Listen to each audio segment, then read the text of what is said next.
Hello, hello and welcome back. We are back, and we have just spoken very briefly about Jamal, and please do help him. And I think we will in the next program report on what is happening or what has been happening to him, and hopefully by the time he will have been released. And hopefully by the end of this program we put the details, his full name, and the details of the immigration authorities in Japan, so you could write to them. Anyhow, let's talk about the seminar on Sharia law in London, Patty. This is a sort of that was a seminar on 8th of March, Monday, 8th of March, yes, in London. Was that in Conway Hall? Yes. Okay, and yes. Tell us briefly about the whole seminar. Why was it sort of held, and what was the issues? The seminar was organized by the One Law for All campaign with our very own Maryam Namazie, and it is a campaign that says we should, in any country, we should be governed by one secular law, and as viewers might have noticed, there are also some other groups, some religious groups, trying to encroach on the secular, on the civil liberties in various countries in Europe, not just Middle East.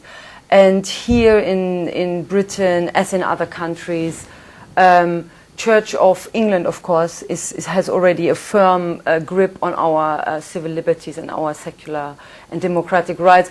But also the political Islam is encroaching on our rights. And what is happening, the Sharia laws, Sharia Council, and Muslim arbitration tribunals are operating and have been operating now for many years in the UK.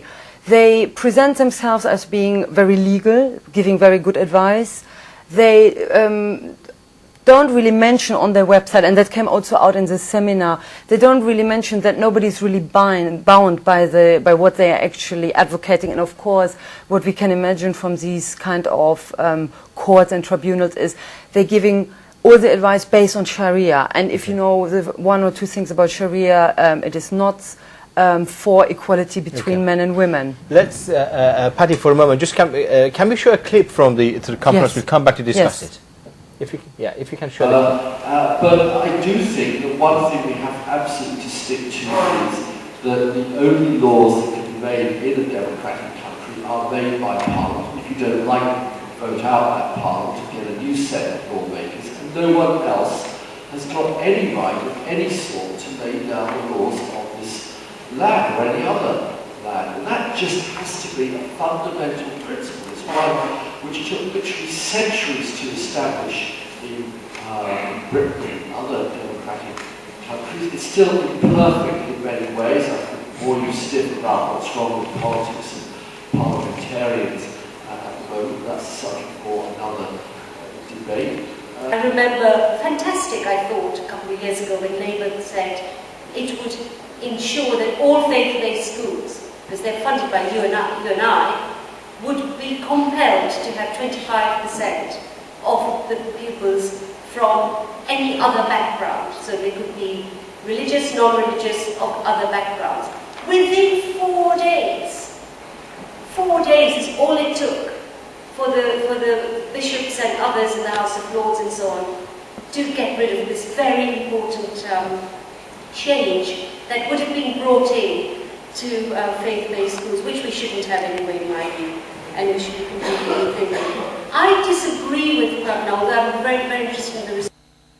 I think we should be campaigning for no exemption from discrimination for religious organisations of any faith.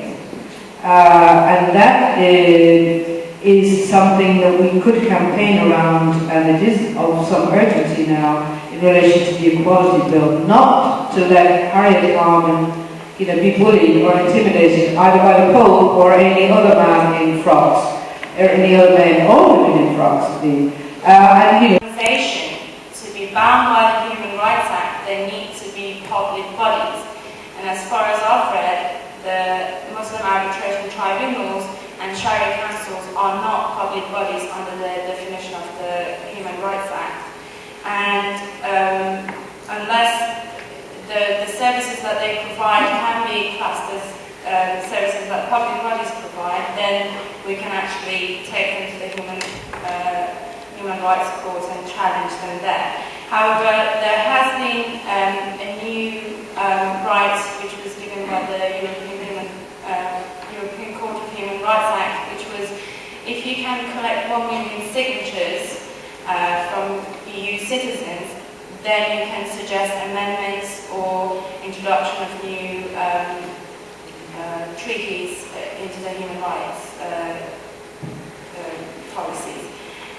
So we are actually trying to collect that, but there has been some discussion of who's eligible to sign, etc., which we'll find out later because there is a paper coming. In looking at the solutions, my starting point is that I think any decisions made by the NATs or Sharia councils under the Arbitration Act or through mediation aren't binding in the UK at all. So I think my starting point would be to try and, it's more of a political issue I think than a legal issue. And it's to raise awareness of the fact that any Muslim arbitration tribunal decisions aren't binding. You can't go there and have a proper divorce or custody arrangement. I think we should be raising awareness of the fact that those sort of decisions aren't binding. They need to be informing the Ministry of Justice, and I think also, very importantly, the relevant family law practitioners associations. We seem to be, most of us seem to be in agreement about the fact that we need to get rid of Muslim arbitration tribunals. Outlaw what they're doing. Let's do that. Let's agree, those of us sitting on the table, that by the end of this year we're going to make sure that language is drafted and that we are pushing for that. And we'll help to do anything we can. Hopefully we can all be on board on that. And I think that's a great, that's a great move forward. I do want to say something about the Sharia councils because I just won't let them go. I'm sorry. And I think that it's a great disservice to human rights, to secularism, to let them off the hook. David mentioned we can't send police running around. Well, we do when there's even violence in a domestic situation. And that doesn't mean that every citizen is sitting on edge, worried that police might enter their homes. No, but the law says, look, I'm sorry, domestic violence is a crime and we won't accept it. And I think we need to say something about Sharia councils. I mean, they are charities, they are religious bodies. It's like the Magdalene laundries. They went on for so long and they were socially acceptable. And they violated rights. These were some of the speakers at the 8th of March seminar from the One Law for All campaign. And as you can see, they have some really good ideas what to do. Okay, great. I think it's worth mentioning who was in the seminar. Yasmin Alibhai-Brown, which many people would know her. She's quite a famous journalist. Yasmin Atishin, a legal advisor and coordinator for One Law for All. Clara Colony is immigration solicitor. Ismail Anaisha, a One Law for All campaign coordinator. David Green, the director of Civitas, Institute for Study of Civil Society.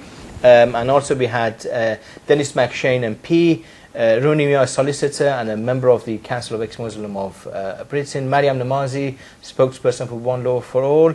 Pragna Patel, the founder of the Black Sisters and Women Against Fundamentalism. Yasmin Rahman, who's a woman who's worked on crime reduction and against violence against women, and Joanna Smith, a novelist. I think this was a very successful conference. More information, if people need more information, need to go on the website of One Law for All for more information. We'll have a break. We'll come back to talk about international support for the Iranian movement against the Islamic regime.